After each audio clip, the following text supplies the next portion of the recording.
We are MythVision.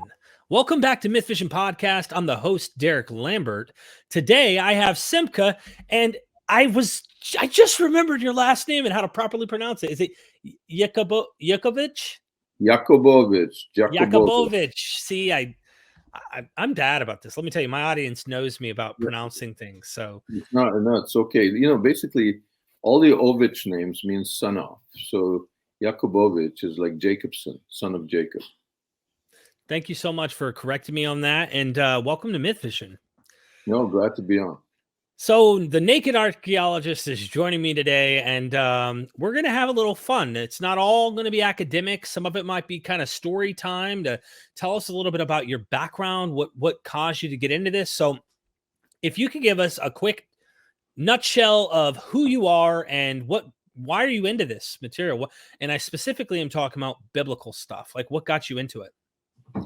Well, I mean, I come from the world of, I'm a documentary filmmaker, basically. I mean, I've written for newspapers, I've written books, but basically what I do in life, you know, I taught at university, but basically what I do in life is I'm a documentary filmmaker. I'm proud of it. And I come from in the world of documentary filmmaking, I come from the world of investigative documentaries. My colleagues and I have won 3 Emmys in investigative journalism. That's what we do for a living, you know.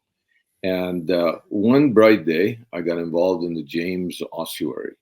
That was the first bone box in Jerusalem that was found with the inscription, you know, James, son of Joseph, brother of Jesus. It made world headlines. You know, the first carved in stone, absolute archaeological proof of the existence of Jesus and his brother James and so on. And this made world headlines. And I, through a bunch of things that happened with the late Herschel Shanks, who was my friend of mine, I'm proud to say, and he was the editor of BAR, Biblical Archaeology Review, I got exclusive to that story. And that story became a very controversial story. And suddenly I was introduced to biblical controversies. And what happened is I was in the middle of it because my camera was the only camera pointed at the ossuary. So then I looked around, I started seeing that the world of history documentaries generally and biblical specifically, the filmmakers were very polite. You know, they interviewed a professor or priest or a minister or whatever, a rabbi. Everybody was very polite. You could say anything and nobody contradicted you. And I came from the world of, you know, you cross-examine the presidents and prime ministers. So I thought, this is cool. You know, I'll bring the tools of investigative journalism into the world of biblical archaeology specifically, or archaeology generally. I call it investigative archaeology. And let's see what happens. And what's happened is a couple of decades of headlines and some people giving me standing ovations and some people not giving me standing ovations. This begs it makes me want to probe. I might as well, let's do a little bit of, call it cross-examination, if you will, on this James Ossuary. What I've been told, and I have not extensively researched this myself. I study a lot of biblical stuff. I've never really probed deep into this. Dr. Tabor really told me I really should, when I have the time, dive into this. But I've been told that box is an authentic box. And it is a box that had an inscription that did have a James, son of Joseph, but that the tack on was the brother of Jesus part. So it's half truth and half lie in a way, is what I've been told. So it was kind of like, man, it would be really good if we had Jesus added on that little section, but it is a real box from really around that time period. Where, being someone who was there, front row seat, watching the opera dance take place, what did you walk away from, and where are you at on the position of this box? There's no question in my mind that it's totally authentic. The inscription, the box, everything. And not only in my mind, you know, what happened was that it landed in the hands of a private collector, and the private collector's name is Oded Golan. Oded Golan lives in Tel Aviv, and he collects, he collects antiquities in Israel. And in Israel, there's a funny law: you can't go into a tomb and pull out antiquities. If listen, we're living in the Holy Land. Stuff in the United States that's 100 years old has a historic plaque next to it. Here, Roman times, which is 2,000 years ago, is modern times. Like, we're talking about thousands of years of archaeology. So if you've got a house, let's say in Jerusalem, and you want to put you want a basement so you could put a ping pong table in it or a billiard table, and you start digging, odds are that you're going to hit some archaeology.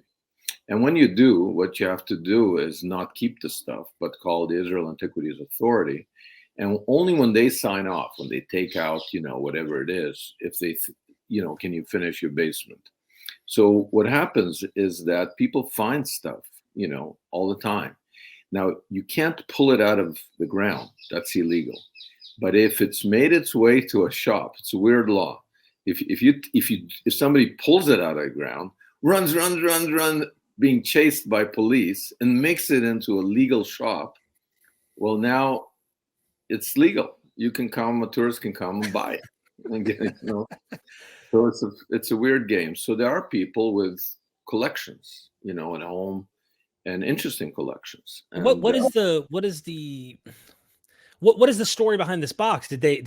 How did they find it? And I heard too that it got into the hands of someone that is highly suspicious. So they made There's nothing suspicious about him. They made him suspicious by, you can ruin people's, you can attack people on the internet and press, whatever. The guy is a very nice guy. He's a friend of mine. He was an officer in the Israeli army. He's like, there's nothing suspicious. He's never sold a certain, they say he's doing it for the money. He only spends money. He doesn't make money. He never sold anything. So what happens is that in Jerusalem, they found hundreds of tombs. And in these tombs, there's thousands of ossuaries. You go to the warehouse. It's like Indiana Jones. You go to the warehouse of the Israeli Antiquities Authority, and there's thousands of these ossuaries, these bone boxes. So what are ossuaries? For some reason, ossuaries are self-dating. You don't have to do carbon-14 and stuff like that. What do I mean? There was a fad in Jerusalem around Jesus's time, just about 30 years before BC, right? BCE. And until the destruction of Jerusalem, let's say more or less 70 AD CE, right? So about 100 years. Yeah, for that 100 years, for some reason I suspect that there was resurrection fever in the air. So people didn't want to, but people don't know exactly why it happened. In only two places, basically, you see this phenomenon: the Galilee and Jerusalem, two places associated with Jesus. And what it is that people, instead of getting buried normally, like Jews normally do, meaning in the ground, without coffins, dust to dust, even today, Jews just get wrapped in a prayer shawl and put in the ground, But in some places, like the United States or Canada, for health reasons, they don't allow that. So they make coffins, but even those coffins have holes in them, so it could be dust to dust. But for some reason, during that 100 years, Jews in Jerusalem went against that tradition. What they did is they found a cave which counted as in the ground in their minds, right? It was in the ground. And they put the body in the cave. So sometimes a well-to-do family, because it costs money to get a cave in the middle of Jerusalem, would be a family tomb, and in this tomb they would lay the body out of the deceased. A year later, or a little longer, after the flesh decomposed, they would come and collect the bones and then put the bones in a box. Now we call it an ossuary. And some of about 20% of these boxes have like an inscription on them. They're not monumental. They're not fancy inscriptions. It's just sort of remember, okay, you know, this is Uncle so-and-so and this is Grandpa. Like, and they would put these boxes in these long little niches. So if you could go with me through a time tunnel and go back to Jerusalem at the time of Jesus, and Jesus talks about it in the about the tombs in the Gospels. You know, we would go into a tomb if you got permission to go into a tomb. What you would see is what you still see today, like a little area with niches. There might be a body there, and they're decomposing, of someone recently deceased, and then a whole bunch of boxes. It could be 6, 8, 10, 15, depends how long, of different people who died over the 100 years. And those are called ossuaries. And as I say, 20% of them have inscriptions on them. So it's an amazing thing archaeologically and historically, because there weren't that many people living in Jerusalem at Jesus' time. And whereas if you bury someone in the ground, they disappear really to history, right? It's after thousands of years. But if you put them in a tomb, they can withstand, you know, bombings, and the tomb can stay, you know, whole. Mm-hmm. So somebody said to me, "Oh, you say that James was found and Jesus was found, you know," and that seems ridiculous to them because that was 2,000 years ago. And I tell them it's easier to find Jesus's tomb, from my perspective, than it is to find my grandfather's or my great-grandfather's, because the great-grandfather has been 2 world wars. I'm Jewish, a lot of anti-Semitism and desecration of Jewish cemeteries. It's very hard to find those things. But if hundreds of tombs from Jesus' times have been found perfectly preserved, and thousands of ossuaries. Now, why did they do that? Why did they take the bones and stick them into a bone box, an ossuary? Because I think, I mean, people debate this, they're not sure why. But I think because many of them are facing the Temple Mount, where the temple stood. And many believe that that's where the resurrection of the dead in Messianic times would happen. So you're kind of getting a front row seat to the resurrection of the dead. This seems like even, and maybe we'll get to this, just your personal theory on Islam, but it seems like this facing the direction of the monument or the sacred place is where the final resurrection, the final end would come, even in their thinking. But I don't want to go there. I want to stay on Jesus for a moment. So these tombs have been found. Now, what happens is that they're found either when they're rarely found by archaeologists. Most of the time, they're found by people building a condo. You know, the bulldozers find them. Builders don't like to find them because then they have to stop work and it costs money. So sometimes what happens is that everybody turns and looks away while some kids grab the ossuaries, bring them to the antiquities store in Old Jerusalem. The next thing you know, they're on sale. You can go there and buy one. You can. When you come to Israel, I can take you to some shops, and you very legally can go into the shop and buy an ossuary. There was one ambassador's wife that liked, it's kind of dark. She liked buying baby ossuaries because they're small. You can put them on your coffee table, and she used them for flower pots. So you can buy these ossuaries. So collectors like Oded Golan, they buy them if they have an interesting inscription on them.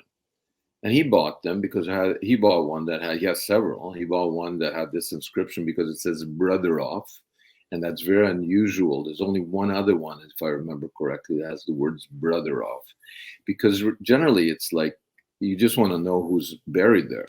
But if it says brother of, that means his brother must have been a very big shot to say on his ossuary, this guy buried here, he's the brother of that guy over there.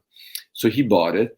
And then years later, Andre Lemaire, who's at the Sorbonne, is an epigrapher. He's a world-level reader of ancient script, was at his house looking at his collection, saw this thing and said, "Oh my God, it says brother of Jesus." And Oded Golan didn't even know. He said, "I thought she was a virgin. I didn't know he had brothers." Of course, the gospel, you know. Dude, theology, man, theology. Yeah. So it says right in the Gospels that Jesus had, brothers and sisters, 4 brothers and 2 sisters. And he says, the Catholic Church says it means cousins, not brothers, and so Right. on. The Protestant Church generally says that they were born after Jesus, so she was a virgin at the time. So that's theology. I'm not getting to that, but the Gospels say that he had brothers. It gives us their names, and one of them is Jacob, which became James. And on the ossuary it says Jacob actually, but it's translated as James, became James in English, or Jacques in French, or whatever. So he says, this is amazing, and people did the statistics and so on. And they said, this is real. We got a world-class epigrapher says it's real. We have statisticians that say it's real. It's real. So it made world headlines, but some people didn't like that. Mm-hmm. They didn't like that this is. So suddenly what came out is that the story that you told, which is, oh no, the ossuary is real. The first part, James, son of Joseph, is real. But this guy played fast and loose, this collector. He added the words brother of Jesus, and he wanted to sell it for millions, but we caught him red-handed. Well, they put him on trial. The minute they did that, by the way, was headlines around the world. So it's fake, fake, fake, fake. No one noticed that after hundreds of witnesses and years of trial, and I think he was accused like on 10 counts of forgery, conspiracy, illegal trafficking in antiquities. He was acquitted. They proved nothing. They proved nothing, absolutely nothing. Hundreds of people, hundreds of experts looked inside the letters and said they couldn't have been forged. This patina, chemically speaking, you can't insert into fake modern letters 1,000-year-old, 2,000-year-old patina. You just can't do it. And he got the ossuary back. It's sitting now somewhere in his collection. And no one noticed that he was found innocent, and the box is authentic. The story went out, and that's the key thing. If you can delegitimize a finding, then nobody remembers the correction. Nobody cares. Right. Delegitimized. What about I remember watching Robert Eisenman come on and try and say, it's fake, like on some interview that he did. Have you guys ever talked to him after all of that? Or Robert, I'd like to say I believe, I'm a friend of his. I mean, I respect him so much. He's totally wrong about this ossuary. I mean, he didn't look at it. He didn't inspect it. I mean, I was there when world-class chemist after world-class chemist studied the ossuary. He has this idea that James was bigger than Jesus in a sense. So I don't want to put words in his mouth, but from what I understand, he wrote a book on James and so on, that James would not have to brag about Jesus being Jesus's brother. In a sense, Jesus would have to brag about being James's brother. Like he felt it didn't fit where he was coming from. He felt it must be, and I respect him very much, but he's just wrong. Wow. This is an interesting thing you said earlier, that you found the tomb of James and Jesus. I didn't find them. I identified them. Okay, so let's probe here just for a second that I thought was interesting. Completely speculative, but still possible. So there's this fascinating thing that I personally think. I think it's fascinating personally because I used to believe he was God. I really did. I believed he was God in the flesh. But now I think he had a father, he had a mother, he had brothers, he had sisters, probably. And I want to know who the dad is. So when I interviewed Dr. Tabor, there is this position that his father may be Panthera, which is not like this new thing. This has been around for a long time. The Jews as well as Celsus bring this up.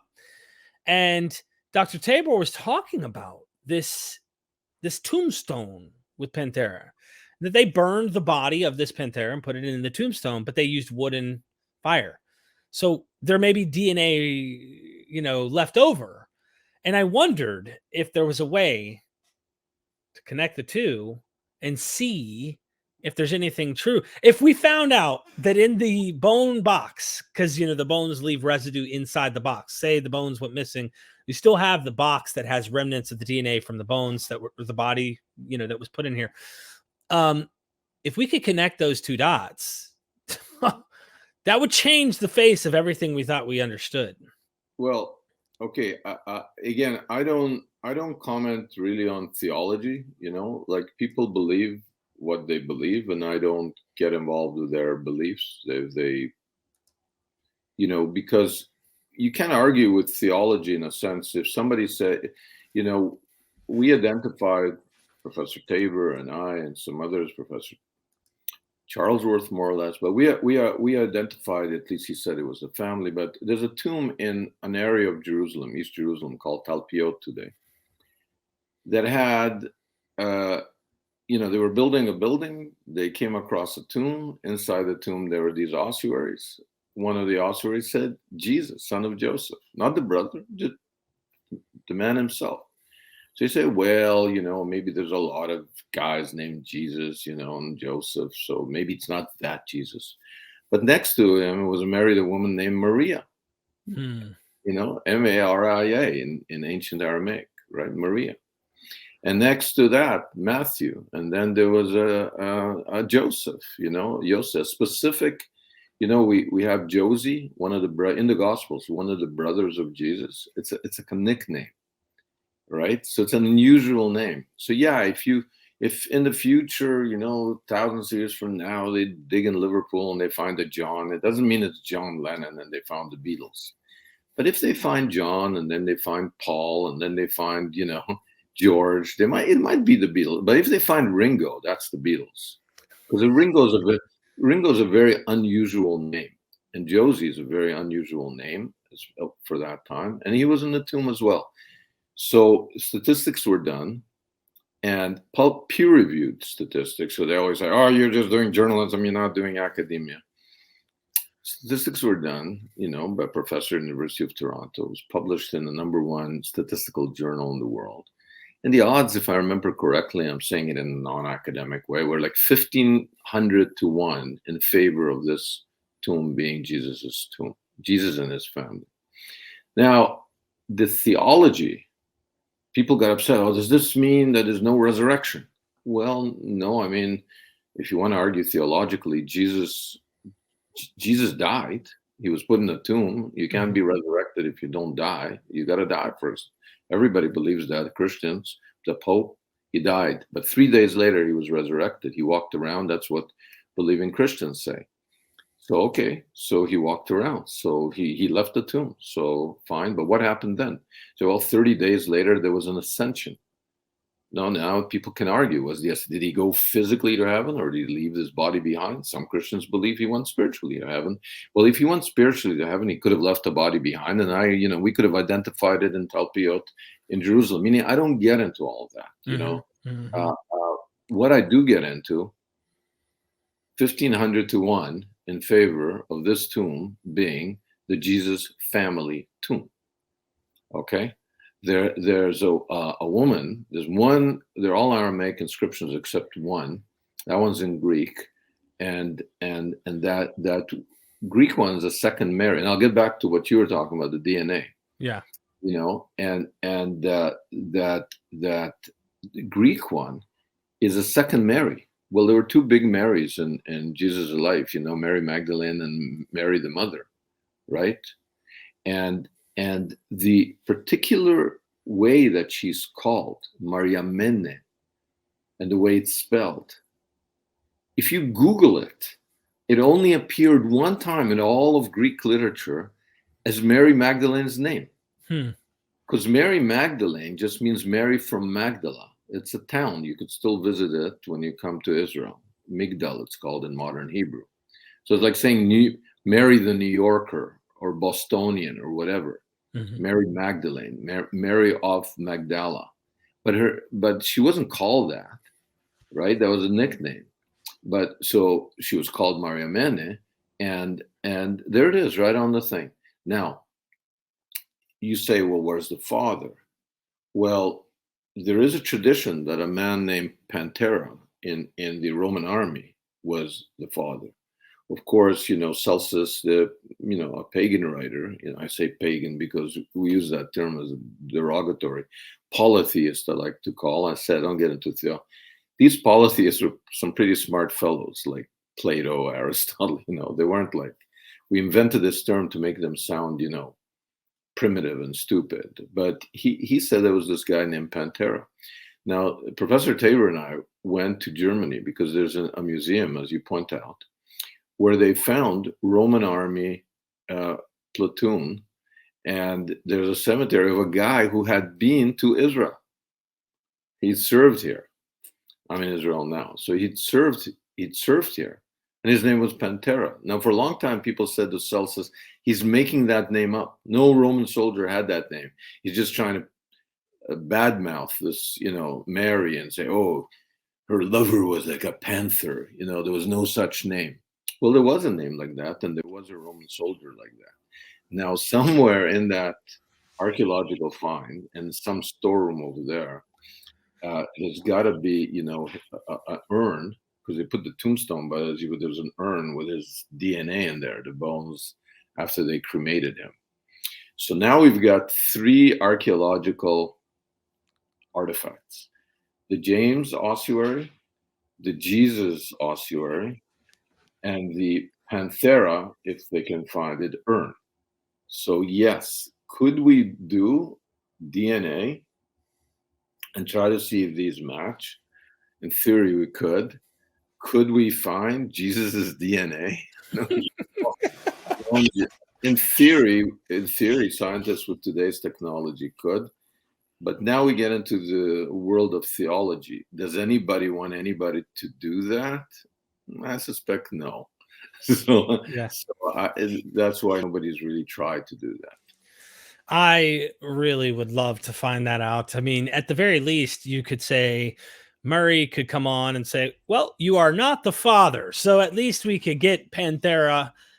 And maybe that still doesn't answer the question, because maybe we got a different Panthera. I mean, what I find interesting is Parthenos. They try to say there's this like pun on the term Parthenos for virgin or panther, whereas like you actually found an actual Roman soldier who served during this time. He served 45 years. And, after 20, you're released. If you were a slave, you were now no longer a slave. I think it's 20 or 25. Either way, he served 40 or 45 years. I think it's 40 years, but the guy was a slave. And Rome, we know, collected non-Romans by ethnicity, if you could use the term. I know that's a politically incorrect term, and it does bring up a lot of questions, but Jews were joining the Roman army. People who were not Roman. Well, yeah, for sure. Like my parents of blessed memory are from Romania. I speak Romanian. I'm born in Israel, but they and I grew up in Canada. But they were from Romania. Roman, as the Romanian is the closest living language to Latin. So it was a Roman province called Dacia, and therefore that car, right? But the earliest Jews, fact, archaeological proven, that got to Romania were in the Roman army. Because as you say, the Romans kind of gave some guys a choice. You could be a slave, or you could be a soldier for 20 years, I think it is, and then you'll be free, and we'll give you a land to retire on, but not on your own land.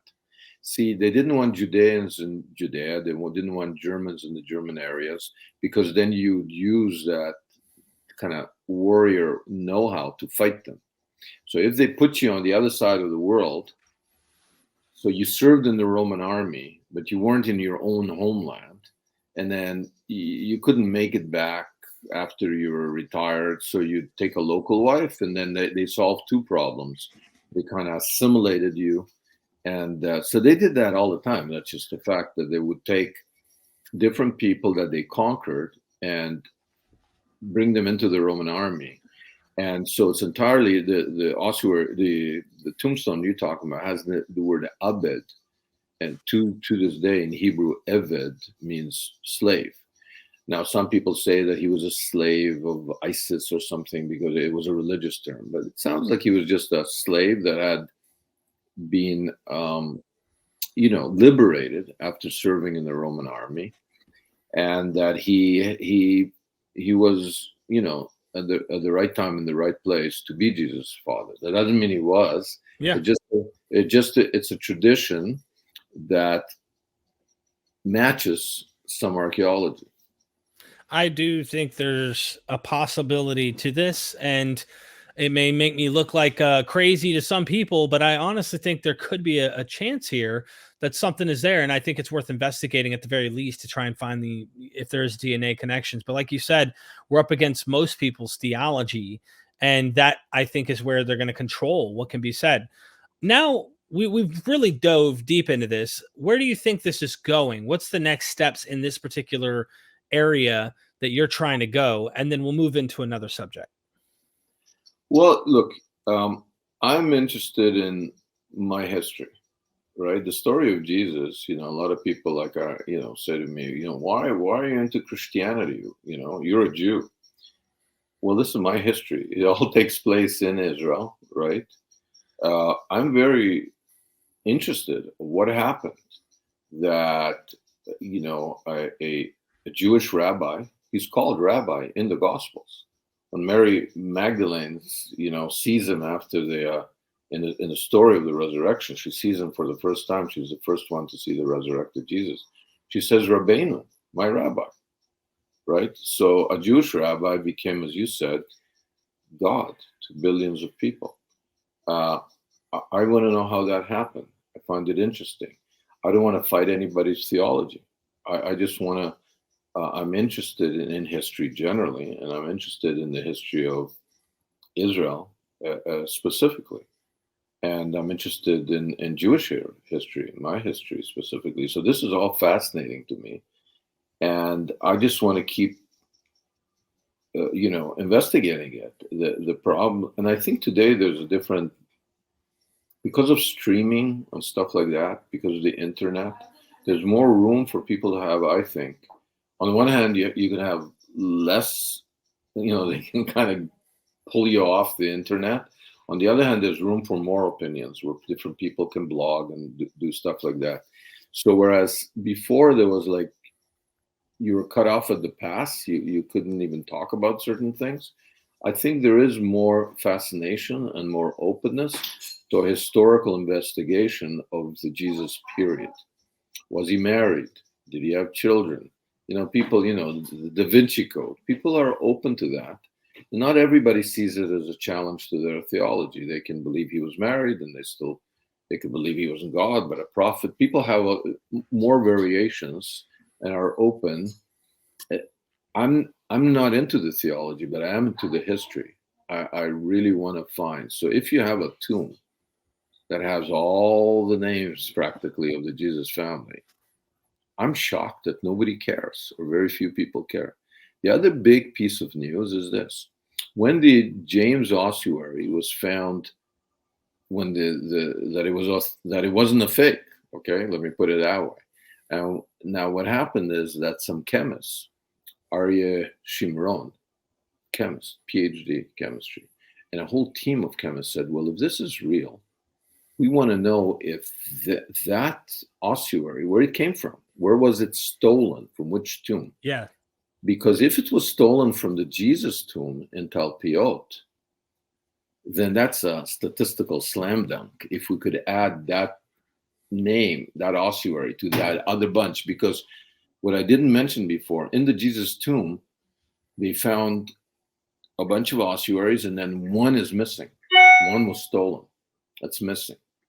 If that's the missing one, the James ossuary, if somebody ran off with it, and we knew chemically that it comes from that tomb, that would be it. Well, they studied it for years, and their findings were published in the New York Times a couple of years ago, about 2 years ago. And they said, yes, that ossuary came from that tomb. Right now, that's a statistical slam dunk. Again, it was in the New York Times. Nobody said, oh my God, they've proven that's Jesus' tomb. People go to the, to the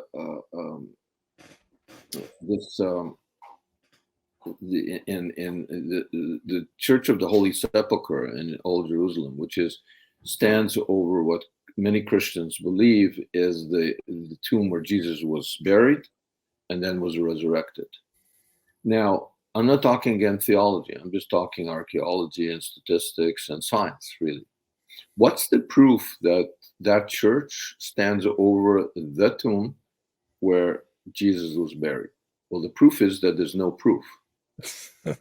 That's the logic. Because he left the tomb, there's nothing in there. It's called the empty tomb.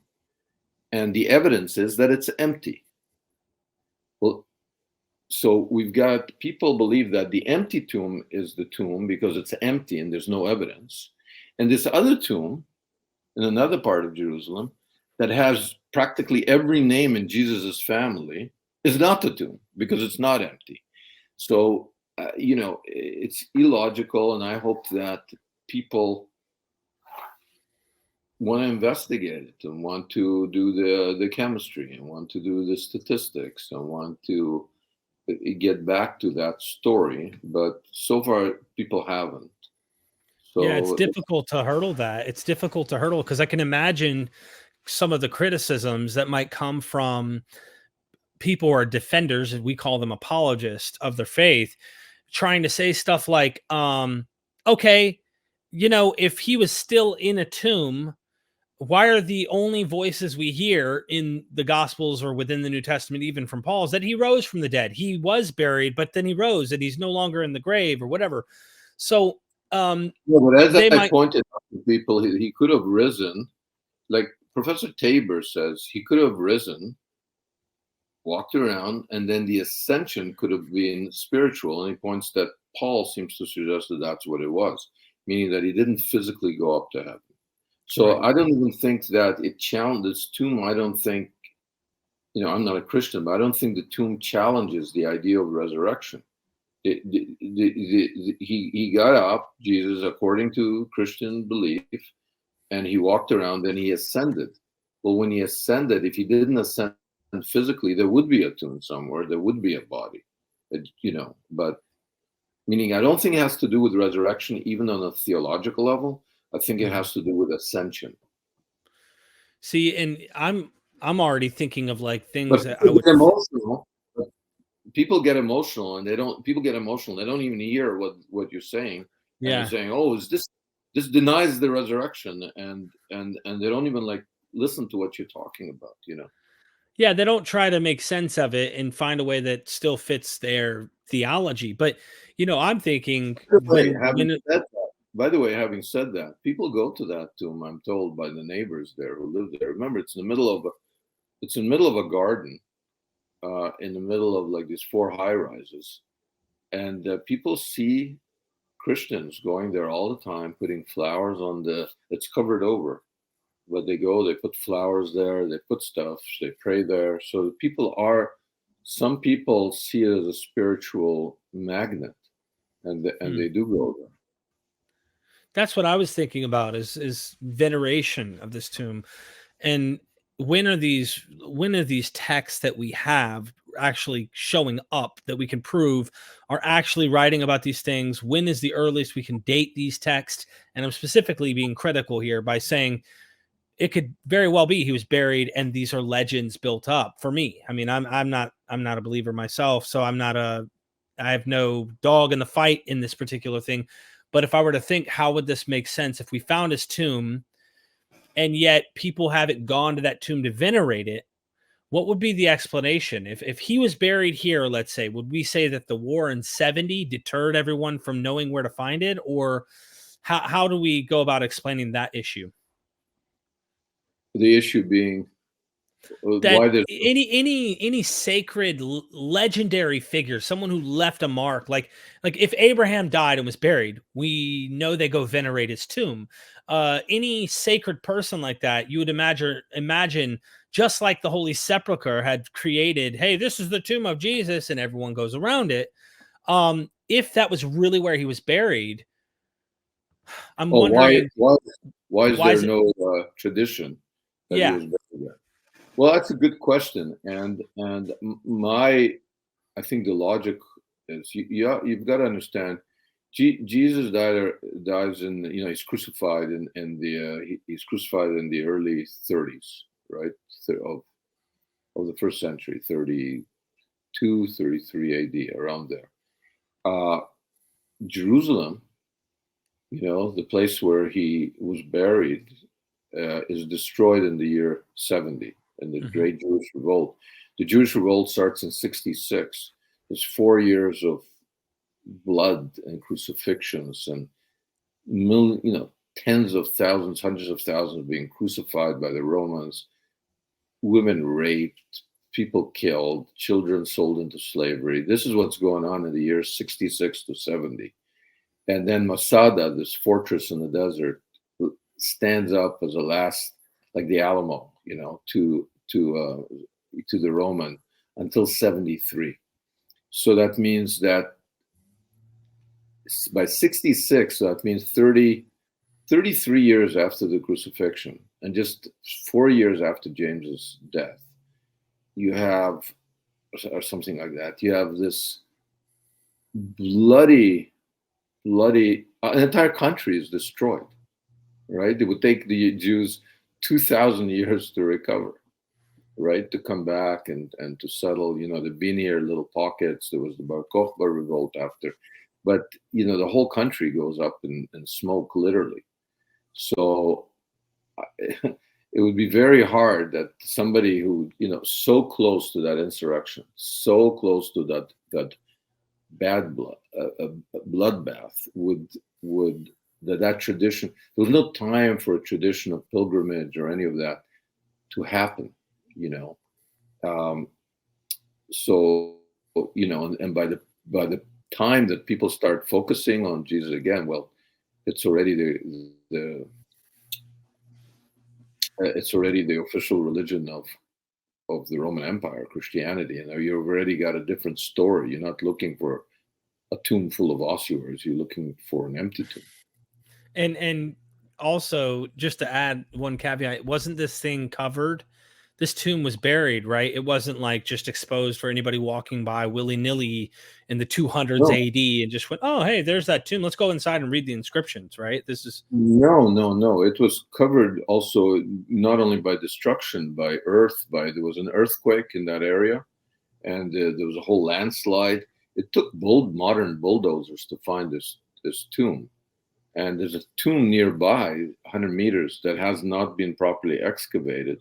Professor Tabor and I, we put a robotic arm in it, and to see if we said, well, if this is Jesus and his family buried here, his disciples or Joseph or Arimathea or somebody would be here.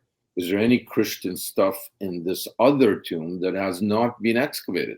A building was built over it, and it's sitting there in its pristine form the way it was thousands of years ago. So the religious authorities in Israel didn't want us to disturb the dead, but they allowed us to put a robotic arm in.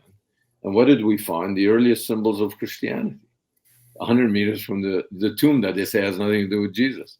So we found the word Jonah and a picture of Jonah being swallowed by the whale. Well, that's the earliest symbol of Christianity, that as Jesus was 3 days in the tomb, as Jonah was 3 days in the belly of the whale, so to speak, Jesus was 3 days in the tomb, dead, and then just as Jonah was spat out, Jesus was resurrected. This was a symbol. You go to the catacombs in Rome, and Jonah is the symbol of Christianity. And in this tomb, 100 meters from the Jesus family tomb, and people can see my film. It's called The Jesus Family, The Lost Tomb of Jesus. I think you can see it on YouTube. But when you go into that, this other tomb, you find Jonah, you find the cross, you find the only statement of resurrection of faith ever found inscribed on an ossuary, and it's a resurrection faith. It's all that is sitting right as we speak under a building in a tomb that's never been explored. It's just sitting the way it has since the time of Jesus. So it's amazing. So there's still a lot of mysteries to be explored, a lot of adventures to be had, and God willing, one of these days I'll do that. I'll go back. But right now, that isn't happening. That people are just letting those tombs stay. But at the end of the day, I do believe that all these dots will be connected, and I find that's what I love doing, connecting ancient dots, seeing what story comes out. Mm-hmm. Who are these people? What drove them? Bringing them to life. What were they all about? You know, um, listen. They changed the world. Right. Stuff that happened in the Holy Land in the space of maybe 100 years. We're still living. We're still living the dramas now today. These characters, Jesus, James, Paul, Mary Magdalene. Everybody knows them. 2,000 years later, and they still bring up passion and theology and bestsellers like the Da Vinci Code. So there's a lot of mysteries to go. That leads me to your book, actually, The Lost Gospel. If you don't mind telling us just a little bit about this book, maybe we spend an episode going into it once I've completed it. But tell us briefly, just tease us with this book. What's it about? And then, yeah. Yeah, and then people can buy it. Yeah. Yeah, I, it's on Audible too. So if you're wanting to listen to it while driving, but get you a paperback, get you both. Why not? yeah, I wrote that book back a couple of years with Professor Barry Wilson, who's a world expert in early Christianity. And basically, what we found is a manuscript in the British Library, just like you see in the movies. You know what I mean? They go, and this dust comes off, and it's this ancient thing, right? Yeah. And that's exactly what it's an encoded gospel. It's a lost gospel.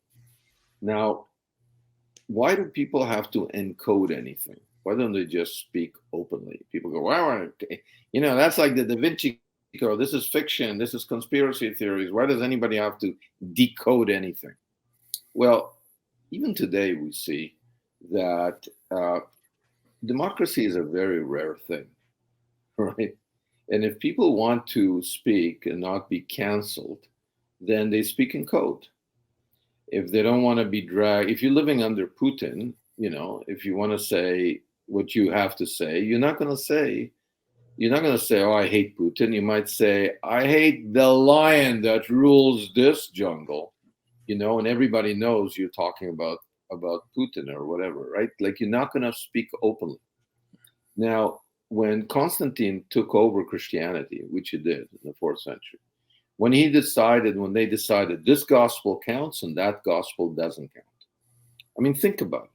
Up until they decided that only 4 gospels are the real gospels, there were dozens, maybe hundreds of gospels. What's a gospel? It just means the good news. Mm-hmm. So if you were Jesus's neighbor and you thought he was Messiah or whatever, you wrote your story. And then people gathered around you and you read the story once a week, once a month, and you say, oh, he cured that guy, he did this.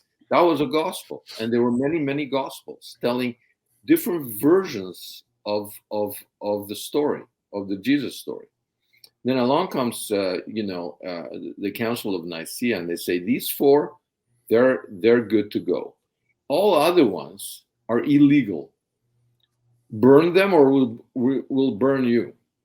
Well, what are you going to do if you believe in a gospel that's not one of the 4, right? They're not one of the 4 that are today in the Christian Bible. You believe in another gospel, the gospel of Mary, the gospel of, of whatever. You believe in the gospel of Harry.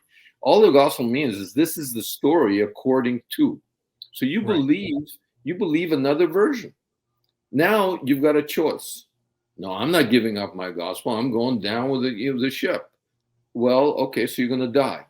Now, if you don't want to burn your gospel and you don't want to die, what do? You hide it. That's one thing to do. And we know they did that because in 1947, in Nag Hammadi, a place in Egypt, they found Gnostic gospels, meaning gospels outside which might be older, by the way. They all say, oh, these are late. They may be older than the Gospels in the Christian Bible. But there's the Gospel of Mary and the Peter. There's different Gospels there, different versions over there. In one of them, so you have different versions with different stories, okay?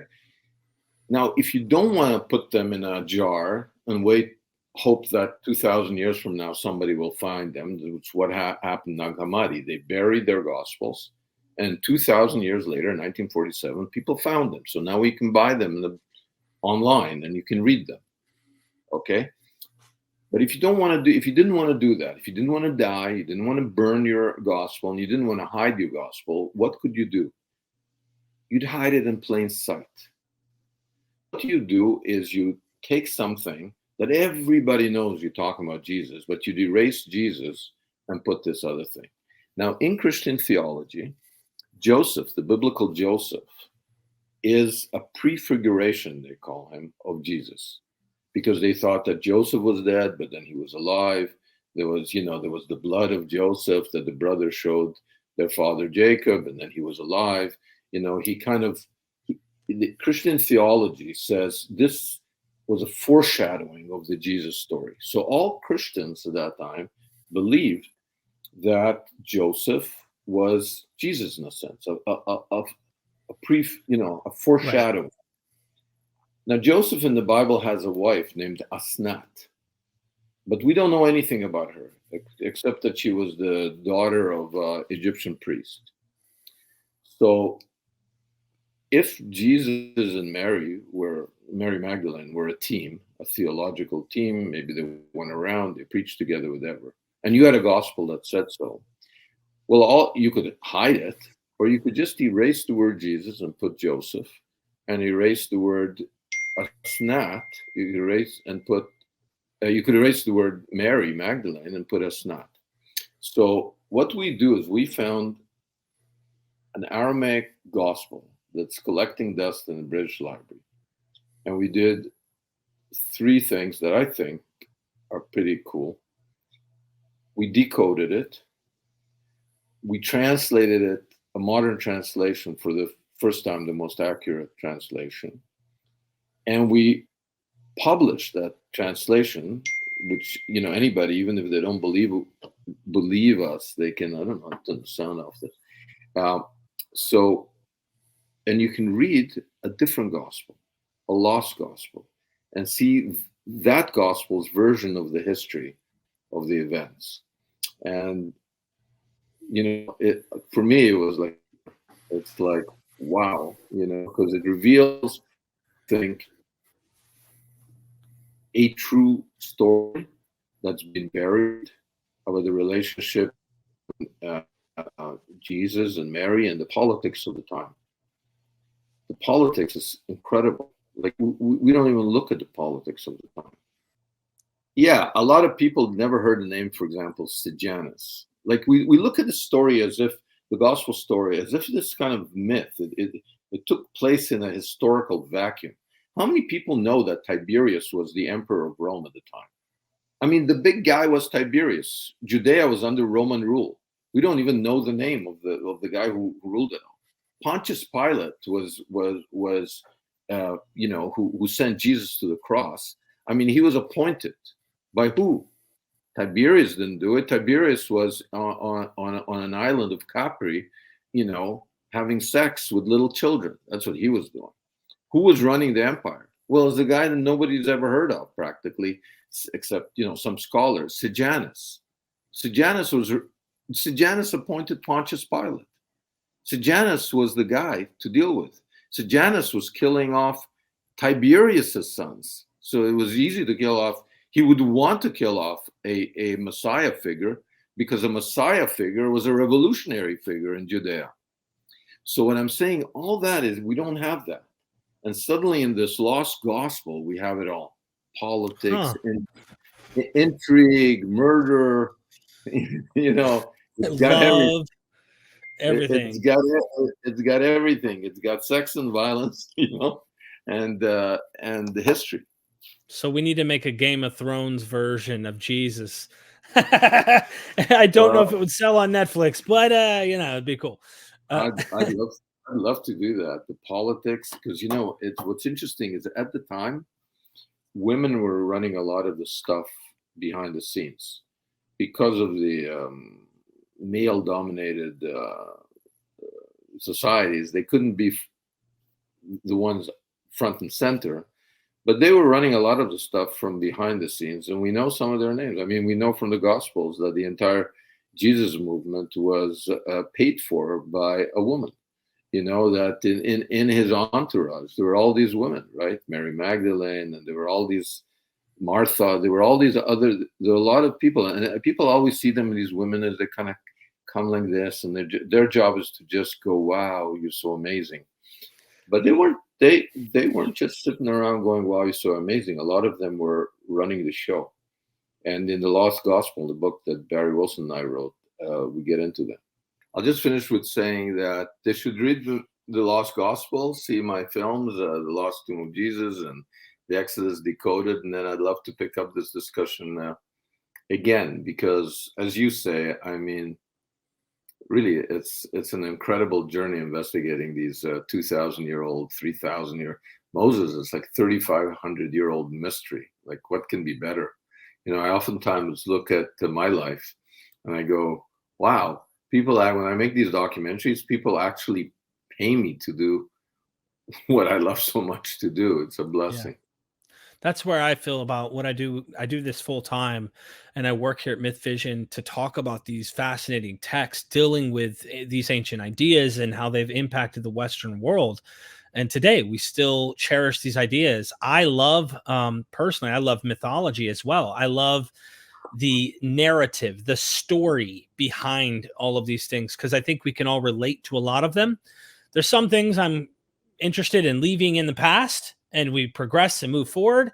But that's human history. That's human. I don't blame them for what they've done when they did those things. We should look at the history in the past and say, okay, what can we learn from this? And what can we not repeat? So thank you so much for giving me your time. Everybody can go down in the description, get the books, check out the documentaries. Let us know what you think of the episode. Do you think there's something to this Jesus Ossuary, James Ossuary thing? If you're a critic, let us know down in the description. I'd be interested, or in the comment section. I'd love to hear people's thoughts. Of course, I ask everyone to try to be polite, but yeah, I hope to see you again, Simcha. Maybe I'll see you in October when I'm over there in Israel. Yeah, that would be great. Have some nice hummus and falafel, and look at some archaeology. Sounds good to me. And never forget, ladies and gentlemen, we are MythVision.